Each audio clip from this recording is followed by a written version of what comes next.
പത്നി മാരിനി മനം നൊന്തു കരഞ്ഞിടുന്നു. കണ്ണുനീർ തുള്ളികൾ പ്രതികാര ജ്വാലയാൽ മലയേറി ഘോരമാം തപം തുടങ്ങി. ദിക്കുകളാകും ഋതുദേവങ്ങളും അവം കണ്ടു ശിരസു നമിച്ചു. തപവൃത ശുദ്ധി കണ്ട് നീലകണ്ഠൻ വേദിതൻ തൂവേർത്തു വരദാനമായി നൽകി.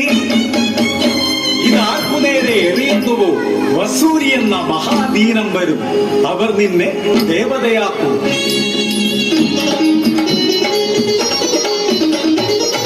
യാത്ര മധ്യേ കണ്ടു കരിങ്കാളിയെ മാരിനി മനമോ ജ്വലിച്ചു നിന്നു.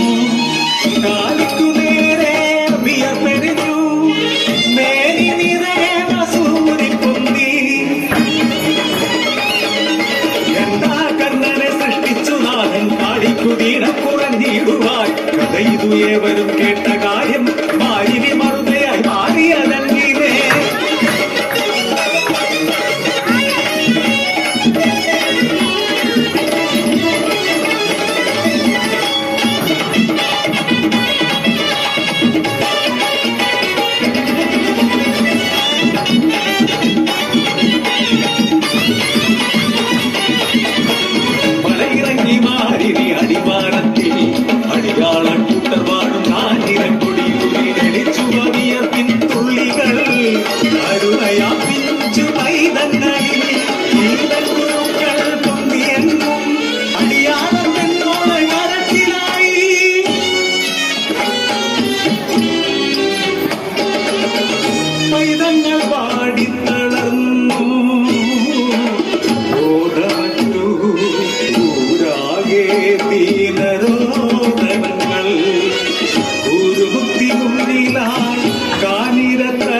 മലയിറങ്ങി വന്നു ഭയന്നു കിരിണി.